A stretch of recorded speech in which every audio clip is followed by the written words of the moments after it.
Eğer cennet bana bir lütuf vermek isterse, bu, tamamen bir silme olur. Gözümü belirli bir sokak çocuğuna sabitleyen, sadece bir şansın sonuçları. Bir raf kağıdı. Doğal olarak üzerinde duracağım bir şey değildi. Günlük turumda tamamen tesadüfen tökezledim. Çünkü eski bir sayıydı. 18 Nisan 1925 tarihli, Avustralya dergisi Sydney Bulletin. Gerçekten de, çıkarıldığı dönemde amcamın araştırması için hevesle materyal toplayan Cutting, büronun bile gözünden kaçmıştı. Profesör Angel'ın ne dediği konusundaki sorularımı büyük ölçüde derinleştirmiştim. C.T. Hulwu tarikatı. Bu sırada Paterson, New Jersey'den bilgili bir arkadaşımı ziyaret ediyordum. Kendisi yerel bir müzenin küratörü ve önemli bir mineralogdu. Bir gün, rezerv örneklerini müzenin arka odasındaki raflara depolarken, gözüme tuhaf bir şey takıldı. Taşların altına serilmiş eski kağıtlardan birinde bir fotoğraf duruyordu. Bahsettiğim Sydney Bulletin gazetesiydi bu. Çünkü arkadaşımın, akla gelebilecek tüm yabancı bölgelerle geniş bağlantıları vardı. Ve o fotoğraf, Legras'ın bataklıkta bulduğu korkunç taş heykele neredeyse tıpatıp benzeyen, yarım tonluk bir kesimdi. Üzerindeki değerli içeriği hevesle temizleyip yazıyı detaylıca taradım.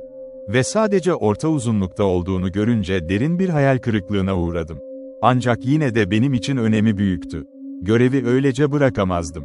Hemen harekete geçmek için sayfayı dikkatlice yerinden söktüm. Metin tam olarak şöyle okunuyordu. Denizde gizemli terk edilmiş gemi.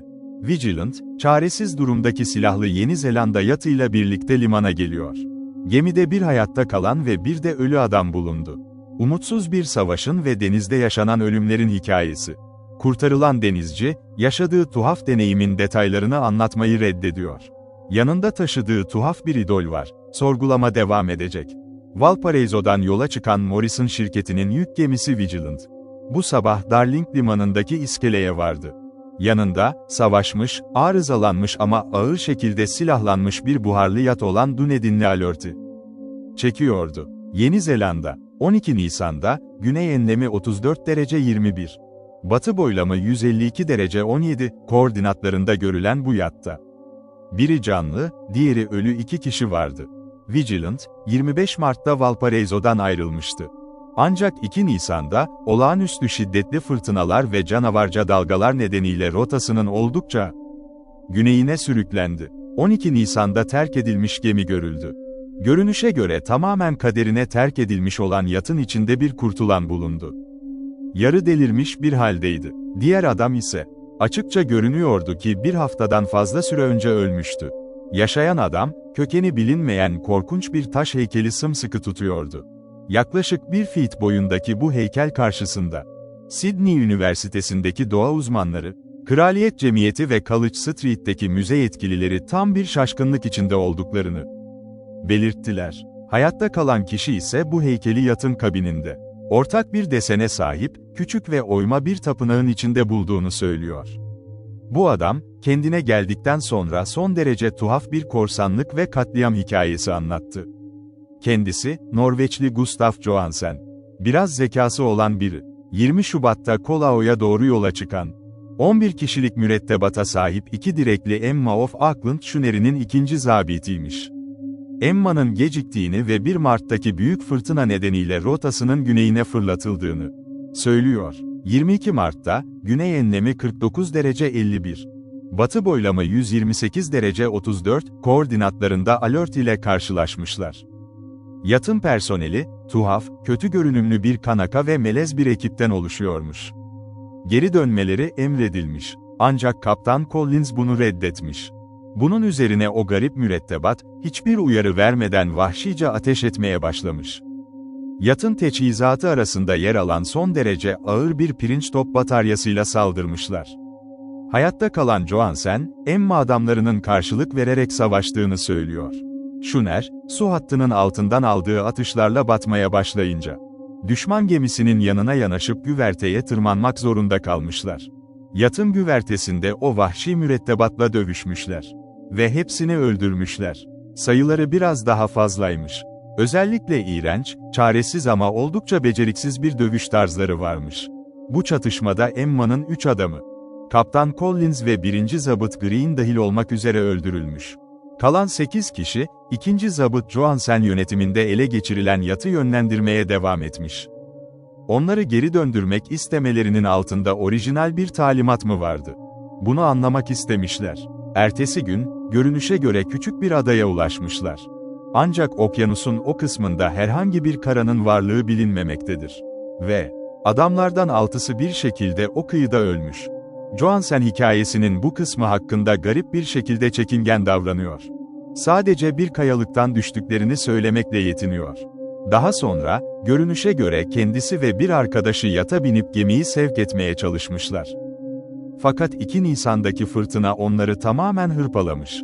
O andan 12'sinde kurtarılmasına kadar geçen sürede adam çok az şey hatırlıyor. Arkadaşı William Brydon'ın tam olarak ne zaman öldüğünü bile bilmiyor. Brydon'ın bedeninde görünür bir yara yoktu. Muhtemelen yaşadığı dehşetin heyecanından ya da elverişsiz koşullara maruz kalmaktan hayatını kaybetti. Dunedin'den gelen telgraf bildirimleri, Alert'in orada iyi bilindiğini doğruluyor. Bir ada tüccarı olarak biliniyor ve sahil bölgesi boyunca son derece kötü bir üne sahipti. Mülkiyeti, meraklı ve melez bir gruba aitti.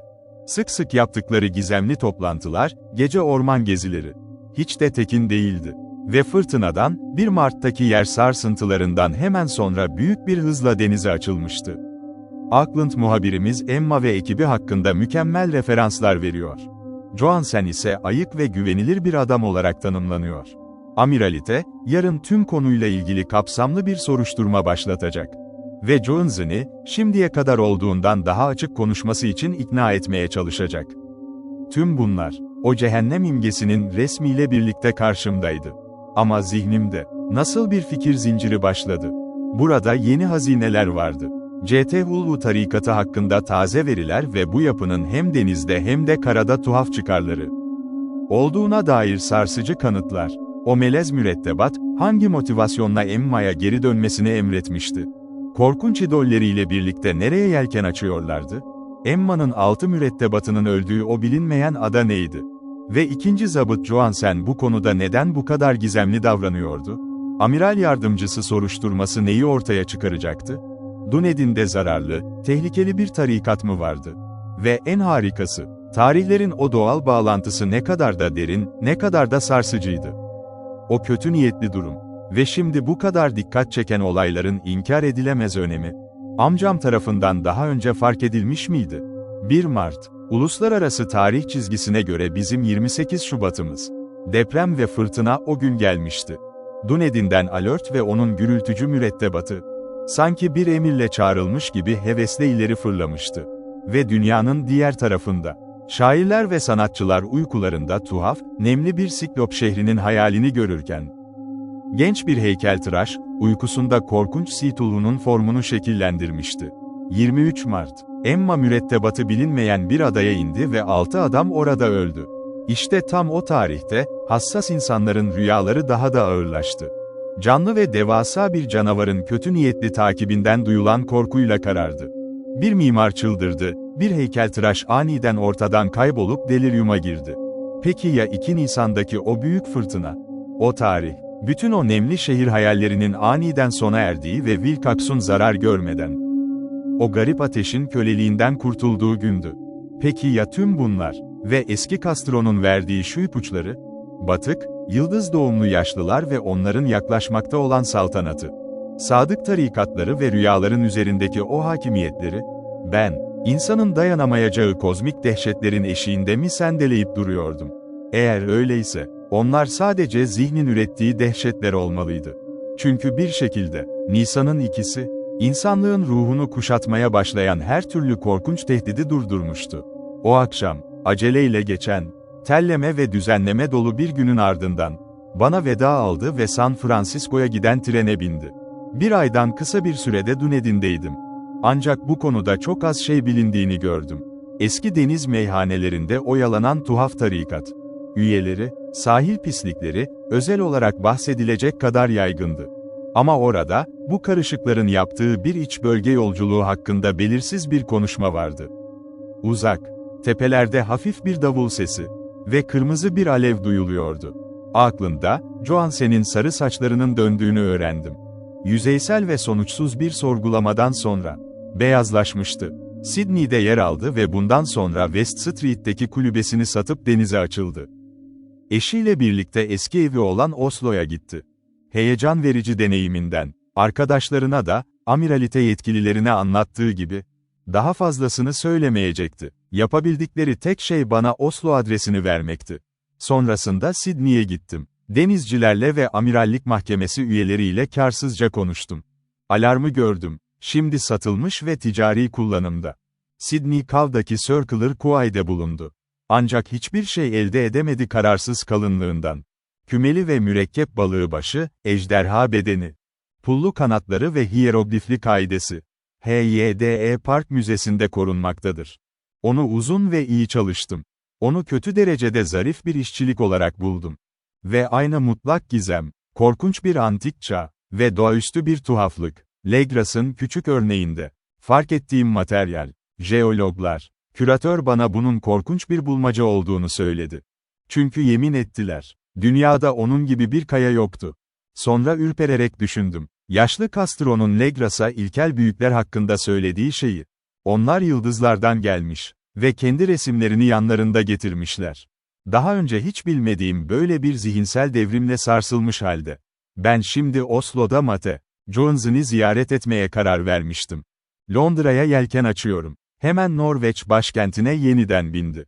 Ve bir sonbahar günü, Egeberg'in gölgesindeki bakımlı iskelelere indi. Johansen'in adresinin Kral Harold'un eski kasabasında olduğunu öğrendim.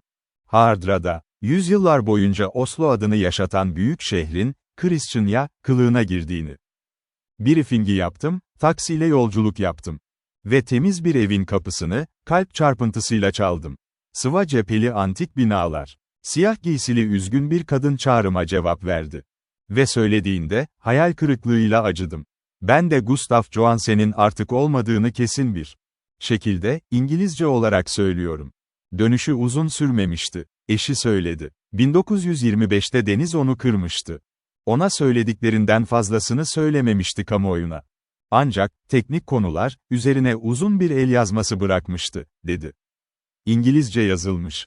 Görünüşe göre onu korumak için, sıradan bir incelemenin tehlikesi, yakınlarda dar bir sokakta yürürken, Göteborg iskelesinde, tavan arası penceresinden düşen bir kağıt demeti onu yere sermişti. İki Lascar denizcisi aynı anda ona yardım etti. Ayakları vardı. Ama ambulans ona ulaşmadan önce ölmüştü. Hekimler sonu için yeterli bir sebep bulamadı. Ve bunu kalbiyle sıkıntıya ve zayıflamış anayasaya bağladılar. Şimdi hayati yerlerimi kemiriyormuş gibi hissediyordum. Asla gitmeyecek karanlık bir korku. Ben de rahatlayana kadar, kazara, ya da başka bir şekilde, ikna etmek, eşinin, benim, teknik meselelerle, olan bağlantıma, el yazmasına hakke kazandıracak kadar yetecek kadar, belgeyi kaldırdım. Ve Londra teknesinde okumaya başladım. Bu basit, dağınık bir şeydi. Saf bir denizcinin çabası, sonradan tutulmuş bir günlük. Ve o son korkunçluğu, gün gün hatırlamaya çalıştı yolculuk boyunca. Bunu tam olarak kelimesi kelimesine aktarmaya çalışamam. Bulanıklık ve tekrar. Ama nedenini göstermek için yeterince özet anlatacağım. Geminin yanlarına çarpan suyun sesi dayanılmaz hale geldi bana. Kulaklarımı pamukla kapattım. Johansen, Tanrı'ya şükür, her şeyi tam olarak bilmiyordu. Oysa şehir ve, ama düşündüğümde, bir daha asla sakin uyuyamayacağım. Zaman ve mekanda hayatın arkasında durmaksızın gizlenen dehşetlerden ve rüya gören yaşlı, yıldızların kutsal olmayan küfürlerinden, denizin altında, hazır ve hevesli bir kabus tarikatı tarafından bilinen ve sevilen, başka bir deprem olduğunda, onları dünyaya bırakmak, güneş ve havaya karşı, korkunç taş şehirlerini tekrar ziyaret ettiler. Johansen'in yolculuğu, amiraliteye anlattığı gibi başlamıştı. Emma gemisi, Ballast'la 20 Şubat'ta Auckland'ı terk etmişti. Ve o depremden doğan fırtınanın tam gücünü hissetti. Ki deniz dibinden insanların rüyalarını dolduran dehşetler yükseliyordu. Gemi tekrar kontrol altına alındığında, iyi ilerleme kaydediyordu. 22 Mart'ta Alert yanında kalktı. Ve arkadaşımın pişmanlığını hissedebiliyordum. Geminin bombardımanı ve batmasından bahsetti. Esmer tarikat düşmanları Alert'te büyük bir dehşetle konuşur. Biraz vardı. Onların yıkımına neden olan tuhaf bir iğrençlik vardı.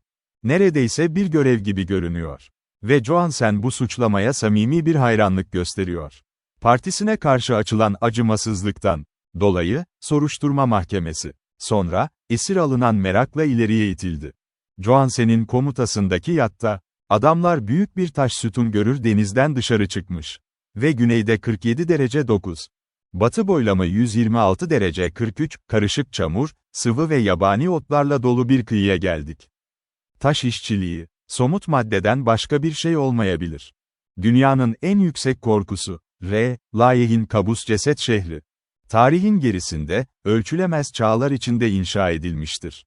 Geniş ve nefret dolu, karanlık yıldızlardan süzülen şekiller. Orada büyük CT Hulhu yatıyordu ve orduları, yeşil sümüksü kasalarda saklanmış ve sonunda dışarı gönderilmiş. Hesaplanmaz döngülerden sonra, korkuyu rüyalara yayan düşünceler. Hassas ve inananlara komutanlıkla çağırılmış.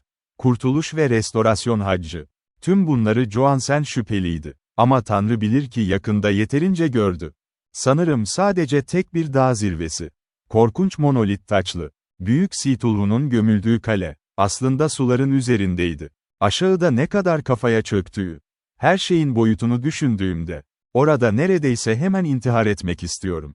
Johansen ve adamları, bu yaşlı iblislerin damlayan Babil'in kozmik ihtişamına hayran kalmış. Ve rehberliksiz tahmin etmiş olmalı ki, bunun bir şey olmadığını, ya da herhangi bir aklı başında gezegenden gelmediğini. Yeşilimsi taşın inanılmaz büyüklüğüne hayran kalır.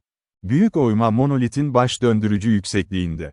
Ve devasa heykeller ve kabartmaların şaşırtıcı bir özdeşliği. Alört'teki tapınakta bulunan tuhaf bir görüntü. Dokunaklı bir şekilde görünür eşin. Korkmuş tarifinin her satırında, gelecekçiliğin nasıl bir şey olduğunu bilmeden. Johansen bir şeyler başardı. Şehirden bahsederken ona çok yakındı.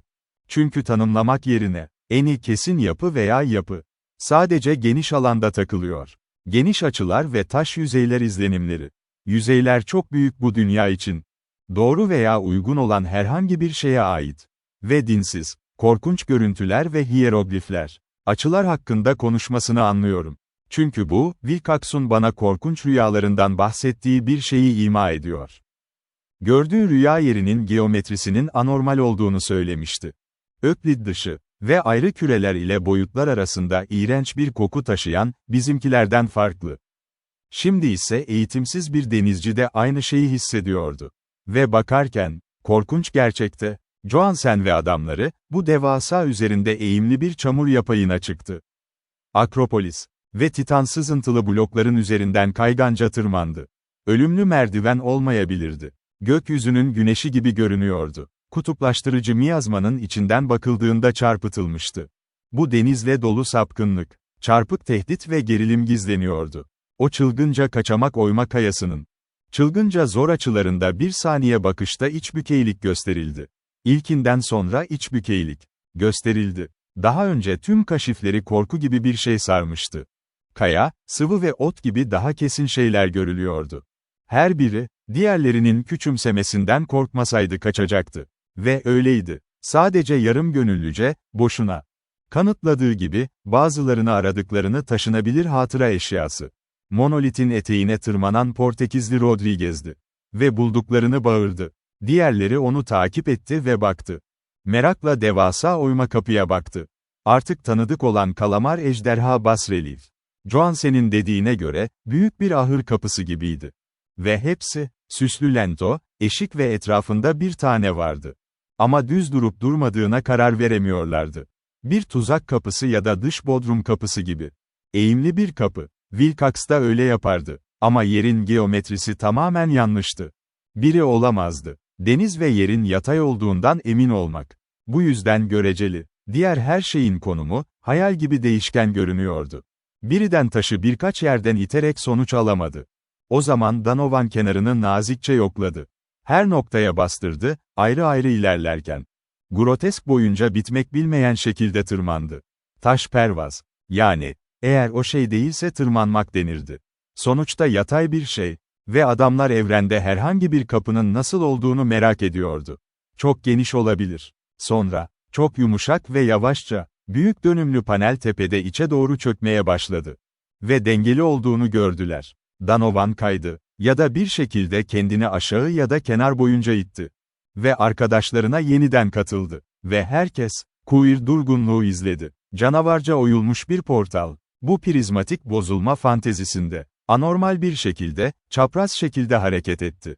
Böylece maddenin tüm kuralları ve perspektif üzgün görünüyordu. Açıklık siyahtı. Neredeyse maddi bir karanlıktı. O gerginlik gerçekten olumlu bir nitelikti. Çünkü böyle şeyleri gizliyordu. İç duvarların bazı kısımları ortaya çıkması gereken. Ve aslında, eone süren hapis altında kalan duman gibi patladı. Görünür şekilde güneşi karartıyor. Küçülmüş ve gevşek gökyüzüne süzülüyor. Çırpınan membran kanatlarında. Yeni açılan koku. Derinlikler dayanılmaz bir derinlikti. Ve sonunda, hızlı kulaklı Hawkins düşündü. Aşağıda kötü ve sırıltılı bir ses duydu. Herkes dinledi. Ve herkes hala dinliyordu ki. Sessizlik, sağlayarak göründü. Ve karanlığın arasından jelatin yeşil devasızlığını zorla sıktı. O zehirli delilik şehrinin kirli dış havasına açılan kapı. Zavallı Johansen'in el yazısı neredeyse bitecekti bunu yazarken. Gemiye hiç ulaşamayan 6 adamın ikisinin saf olduğunu düşünüyor o lanet anda korkudan. Tarif edilemez. Orada böyle çığlık ve kadim delilik uçurumları için dil yoktur. Tüm madde, kuvvet ve kozmik düzenin böyle müdembir çelişkileri. Bir dağ yürüdü ya da sendeledi. Tanrım, dünyanın dört bir yanındaki bu ne mucize. Büyük bir mimar delirdi ve zavallı Wilcox bundan dolayı ateşlendi. Telepatik anlık mı? İdollerin şeyi, yeşil, yapışkan yavru yıldızlar, kendi yıldızlarını almak için uyanmıştı. Yıldızlar yine haklıydı. Ve bir kadının kasıtlı olarak başaramadığı şeyi, masum bir grup denizci tesadüfen yapmıştı. Yılların büyük gözetimlerinden sonra, C.T. Hulhu tekrar gevşekleşmişti. Ve sevinç için açgözlüydü. 3 adam, kimse dönmeden önce sarsılmış pençelerle süpürüldü. Tanrım, evrende huzur varsa dinlensinler. Onlar Donovan'dı, Gerera ve Armstrong. Parker kayarak, diğer üçü düşerken sonsuz yeşil kabuklu kayaların üzerinden çılgınca tekneye doğru gidiyor. Ve Johansen, bir duvar açısı tarafından yutulduğuna yemin eder orada olmamalıydı.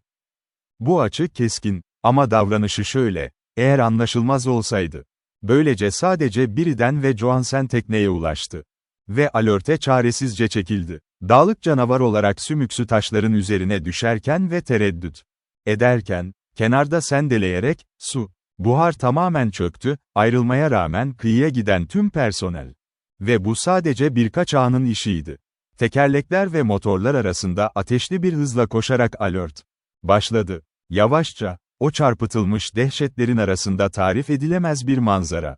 Ölümcül suları karıştırmaya başladı. Topraktan olmayan o karamelin kıyısının taş işçiliği olan Titan Ting'in, yıldızlardan kaçanları lanetleyen Polipeme gibi, köleleştirilmiş ve gevezelenmiş Odysseus'un gemisi.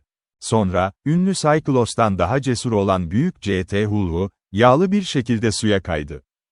Ve büyük dalga yükseltmesiyle peşinden koşmaya başladı. Kozmik gücün darbeleri. Birden arkasına baktı ve çıldırıp güldü. Ölüm ona bir gülüş bulana kadar. Aralıklı bir şekilde gülmeye devam etti. Gece kulübede Johansen deliryumla dolaşırken yaşadı. Ama Johansen henüz pes etmemişti. Şeyin bunu yapabileceğini bilmek, kesinlikle alerti tamamen yükselene kadar geçmeye karar verdi. Çaresiz bir şansla ve motoru tam hıza ayarlayarak çalıştı. Güvertede yıldırım gibi bir şekilde hareket etti ve tekerleği tersine çevirdi. Güçlü bir gürültü vardı tuzlu suda. Girdaplar ve köpürür. Buhar arttıkça daha da yükseldi. Cesur Norveçli gemisini doğrudan üzerine sürdü. Peşinden gelen, jöle, kirli köpüğün üstünde kıç gibi yükselen bir şeytan galyonunun, kıvranan kalamar kafalı, o korkunç kalamar kafası geldi. Neredeyse sağlam yatın baş ruhuna kadar gidiyordu. Ama Johansen sürmeye devam etti, acımasızca. Patlayan bir mesane gibi bir patlama oldu. Çamurlu bir iğrençlik, parçalanmış bir güneş balığı gibi. Binlerce açık mezarın kokusu gibi. Ve, kronikçinin kağıda dökmeyeceği bir ses.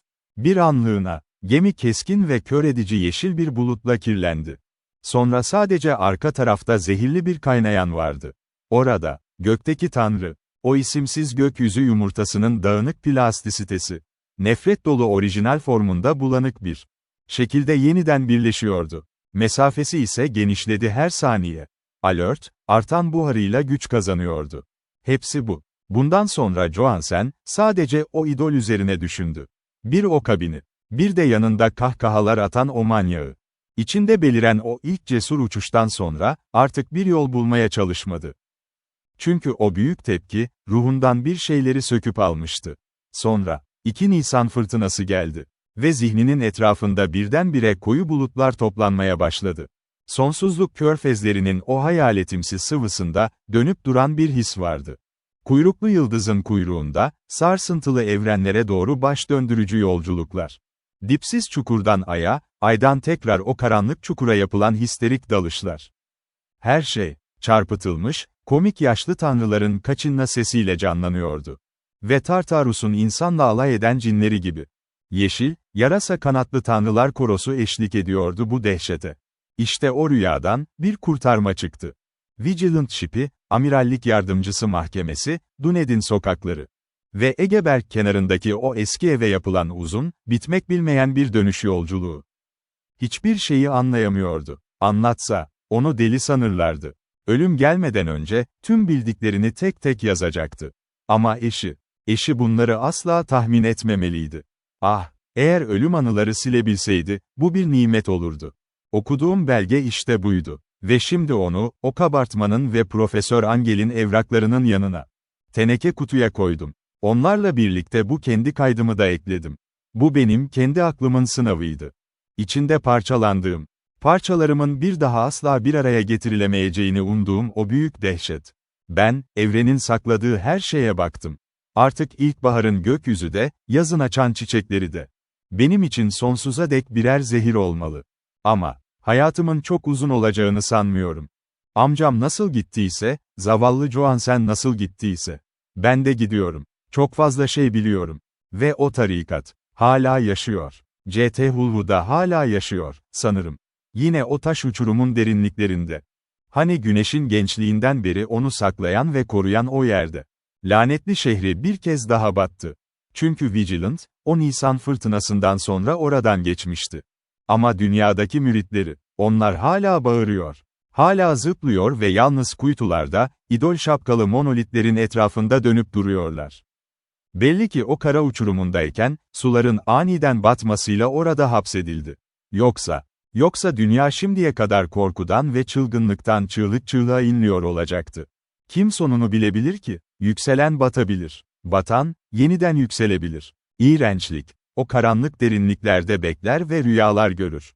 Çürüme ise, insanların sallanan, çürüyen şehirlerinin üzerine sinsis yayılır.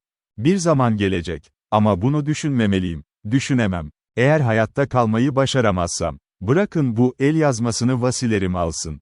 Ve ne olur? Cesaretten önce dikkatli olsunlar. Bu sayfaların başka hiçbir göze çarpmadığından. Kesinlikle emin olsunlar.